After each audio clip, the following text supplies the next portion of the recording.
If you are a loyal subscriber to Cryptocito, then you have literally seen the creation and the rise of Juno Network over the past 2 years since we first covered it in October of 2021. During the bear markets, Juno got hit extremely hard and the chart looks absolutely brutal. So the question is now, is that it?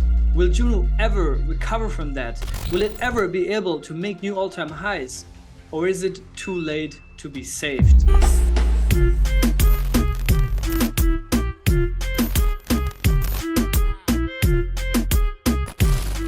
Juno is the very first permissionless CosmWasm-enabled smart contract platform. And CosmWasm is a Rust-based smart contract framework that was first developed by Confio, which is one of the core contributing entities in Cosmos that has been around for a long time. And Juno has been the first chain to bring CosmWasm truly to market. And over the course, CosmWasm adoption has grown significantly, I believe to more than 50 chains right now, mostly in form of a permissioned version of CosmWasm, which means that if an application wants to launch on that smart contract platform, it has to go through on-chain governance, which is, for example, the case for Osmosis and also Stargaze. But also CosmWasm is now getting rolled out into other ecosystems, such as Composable Finance, which is a Polkadot and Kusama parachain, but also Landslide, which is an Avalanche subnet. Let's start with chapter number 1, the history. The origin story of Juno Network actually dates back to March of 2021 with the first article about interoperable smart contracts.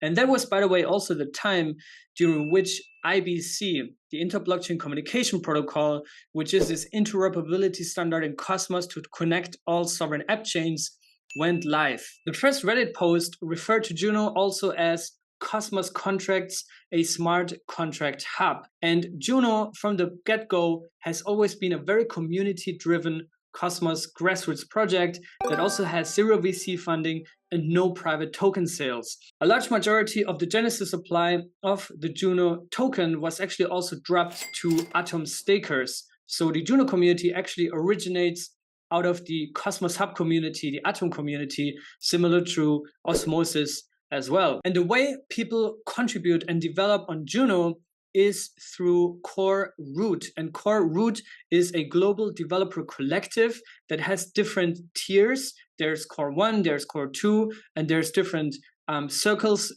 based on the level of how much they actually contribute. And some of the people that have been involved since the early days in Juno, Dimi, who back then was a developer and engineer over at Stakefish, one of the largest validator. Also Jake Hartnell, who has been a co-founder over at Stargaze as well. Also Lobo, aka Wolf, who is a co-founder of SG1, which is also a very large validator. And also Jack Sampolin from Strangelove or Jacob Gadikian from Notional and many more. Also in the very early days, Juno was kind of positioned as this sister hub to the Cosmos Hub, right? That was well before shared security was a big thing on the Cosmos Hub, which obviously now the Cosmos Hub is a security provider for its Atom zones or for its consumer chains. But back then that wasn't the case. So Juno basically had no other option than launching as a sovereign independent app chain. Chapter number 2, the Juno Whale.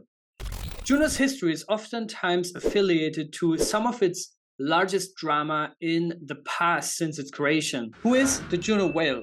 The Juno Whale is a relatively young guy called Takumi Asano.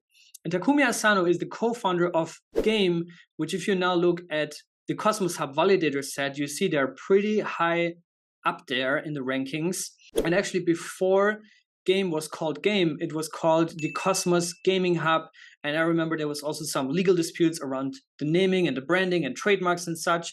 But in Juno specifically, what happened was that Takumi or Game received a huge stake drop, even though they're kind of running this centralized business. So for context, when the stake drop happened on Juno, they were excluding any sort of centralized business, any sort of centralized exchange. Now, Takumi from the beginning said, guys, yes, I know, I got this huge airdrop, but we're also running this sort of fund where people can basically invest into Cosmos through us. So this sort of centralized business that would invest on behalf of their investors and also hold custody for that. But then he just never distributed those Juno to his investors, even though he said that multiple times that he would do so. So there was the first proposal number 4 on the Juno community, suggestion to remove 90% of the Juno Whale's balances to basically correct that error. Now that obviously caused high DPS, and you can see the result of that proposal right here. Only 7% voted for yes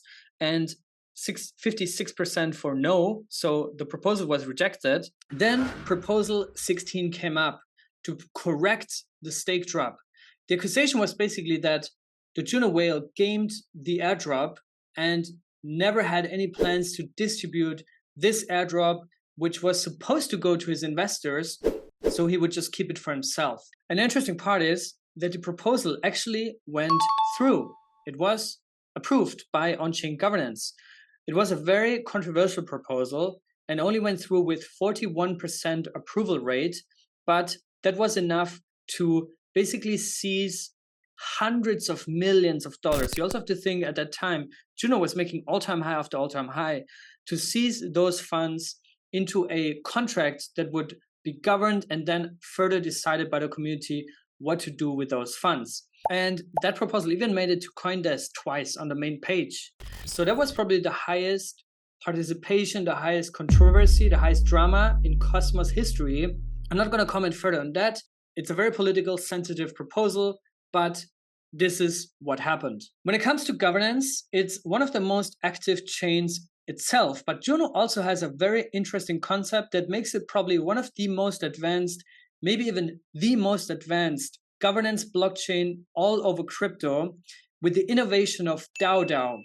And DAODAO is this concept pioneered by Juno that would allow for the creation of sub-DAOs that would control certain elements, certain verticals of the network. So for example, there's a growth DAO, there's a communications DAO, and much more. Next chapter, the ecosystem.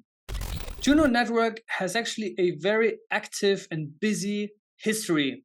There were a lot of applications that were launched, a lot of applications that failed, that didn't have any sort of market traction, that didn't have any product market fit, that had poor branding, that didn't acquire any users. But there's still a lot of activity and a lot of applications that are currently on Juno and some that are still coming up. One of the best ones probably right now is called Windex, WYND. The previous one was actually called Juno Swap, but I don't actually know what's the current state of the development there and whether that's even still being continued or discontinued. DAODAO, as I mentioned, which is this flagship governance structure that Juno innovated. TFM, which is basically an aggregator and also an IBC front end from which you can conduct any sort of IBC transfer on any chain in Cosmos. Also White Whale, Passage, and many, many more. In total, there are over 50 applications right now on Juno, multiple contracts, tooling, and over 2,000 DAOs that are built on Juno via DAODAO. Which brings me to my next point, the coin. Juno is a native coin of the Juno Network. I already shared you that there was no VC investment, no private sale, no seed round, and a 47% Genesis airdrop to Atom stakers. The utility for the Juno coin is obviously staking, aka providing security for the Juno app chain. Cryptocito, my validator, is by the way also validating on the Juno network since a very long time. We're actually ranked 10 up there and also are very active when it comes to governance. Juno obviously is also the native fee token on the platform and also the native token in which liquidity is being paired to on dexes such as Wind. When it comes to the inflation model, Juno has a dynamic and deflationary long-term inflation schedule. The Juno rewards model distributes a fixed amount of Juno per block. It started with a fixed inflation of 40% and is currently at 20%. It decreases every year for 12 years until it reaches a 1% basis. The current staking APR is roughly 35%, and there's also a 10% community tax from the block rewards that goes into the community pool to fund development and any sort of growth for the Juno network. There are currently 150 active validators, and the maximum supply for the Juno coin is 185.5 million Juno, which will be reached in the year 2033. Currently, there's roughly 73.5 million coins in circulation, which at a price of around 60 cents puts it into a fully diluted market value of around $120 million, or a market cap right now of around 45 to 50 million US dollars. Now, if we go on mapofzones.com, we can tell that over the past month, Juno has actually been quite busy. There's 12,600 IBC monthly active users and 124,000 monthly active platform users. The IBC volume has dried out a little bit, only at $7.4 million in total volume and around 830,000 transactions over the past month. However, that puts it in terms of user activity on rank number 4, and it puts it in terms of IBC volume on rank number 13. Next chapter, the future. On April 19th, which is literally a month ago, Juno published a paper called Evolution, a blueprint for the future. Key developments include the implementation of additional scaling solutions, enhanced privacy features, and further improvements to the SDK and IBC. Some of the key features that Juno innovates on, and that was actually kicked off last year in late September at Cosmoverse in Medellin, is the innovation around mesh security. Mesh security is basically this concept of shared security where two blockchains basically secure each other through interchain staking, basically allowing a chain to accept another coin to also secure that chain and vice versa. Another thing that Juno wants to leverage is Babylon's Bitcoin security. And the effect of that would be lower bonding periods, which I think is also a turnoff for a lot of Juno stakers potentially, because right now the bonding time on Juno is 28 days, 4 weeks. By implementing Babylon or connecting to Babylon, Juno would actually decrease their bonding time from weeks to hours. Here are all the accounts that you should follow if you want to stay up to date in Juno. And now let's get to the final chapter, which is my personal conclusion and my strategy.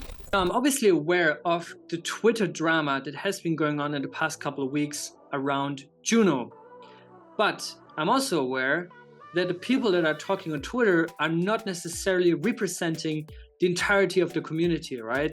I actually believe that the people that are very noisy on Twitter are the vast minority that represents a community of a network, right? The only thing I believe that Juno has done a poor job at is communicating from the inside out, basically from the Core One team to the community, what they're actually building and their excitement around it, right? I believe they're speaking as a Juno holder and Juno community member myself. I felt, especially over the past couple of months, that there was a lack of alignment, also a lack of communication with the community, and a lot of drama that could have probably been mitigated if there was just clearer communication, right? Now, that didn't happen, and I think there's a lesson learned here. However, I talked to Dimi, Jake, and Lobo in the past couple of weeks individually. I had long calls with Dimi and also with Lobo and a chat with Jake to just figure out like what is going on with the core development team. Did they abandon the project or are they more excited than ever? And I must really tell you, the feeling that I get is the latter, right? They're not going away. They're more excited than ever to build Juno, to double down on the vision of Juno.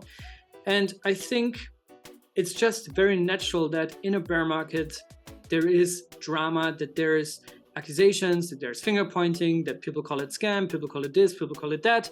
I've been around for too many years to be affected by this, right? I've seen it too much, I heard it too much, but what I focused on is more to actually talk to the core developers to get a feeling from where they are at, right? I would entirely change my mind if I would have talked to the team and say, these guys are lost. They don't know what they're doing, they abandoned the project. If that was the case, I would be ultra bearish. I'm also not saying that I'm ultra bullish here, but I think my position right now is to just hold and observe. And as long as the Core 1 team keeps building, which is currently the case, I am still excited about Juno, and I don't think it's dead. This is crypto, however. You're old, mature, and responsible enough to take your own decisions if you're watching this video. This is no investment advice. You have to take full accountability of your own investments and financial activities that you're doing. All I'm saying is that based on my research, I believe Juno is definitely here to stay and actually has a very bright future, given that the Core 1 team went through all this mud and all this FUD from the community, on Twitter at least, and are still there and are building, right? Overall, I think it's important to just keep track of Juno, to put it on your watch list. It's still in my public Cosmos portfolio challenge that I started well over a year ago. And now it's your turn. What do you think about Juno? What do you think about this review? Let me also know in the comments if you want me to cover other projects in the future. And that's it from me today. I'll see you guys in the next one. Stay safe and be good.